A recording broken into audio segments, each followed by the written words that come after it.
আমি ভিক্ষা করে ফিরতেছিলেম গ্রামের পথে পথে। তুমি তখন চলেছিলে তোমার স্বর্ণরথে।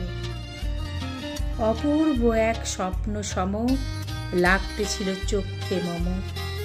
কি বিচিত্র শোভা তোমার, কি বিচিত্র সাজ।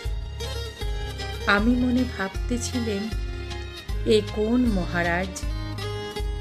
আজি শুভক্ষণে রাত পোহালো, ভেবেছিলেম তবে আজ আমারে দাঁড়ে দাঁড়ে ফিরতে নাহি হবে।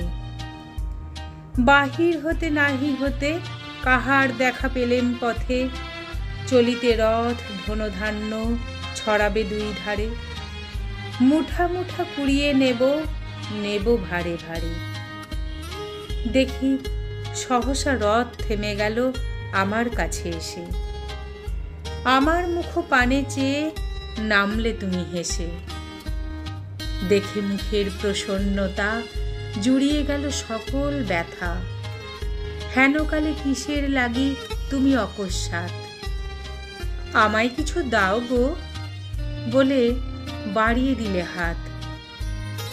মরি, এ কি কথা রাজাধিরাজ, আমায় দাও গো কিছু। শুনে ক্ষণকালের তরে রইনু মাথা নিচু। তোমার কি বা অভাব আছে ভিখারি ভিক্ষুকের কাছে।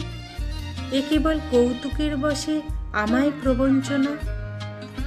ঝুলি হতে দিলেম তুলে একটি ছোট কণা। যবে পাত্রখানি ঘরে এনে উজাড় করি, এ কি ভিক্ষা মাঝে একটি ছোট সোনার কণা দেখি। দিলেম যা রাজভিখারিরে স্বর্ণ হয়ে এলো ফিরে। তখন কাঁদি চোখের জলে দুটি নয়ন ভরে। তোমায় কেন দিইনি আমার সকল শূন্য করে।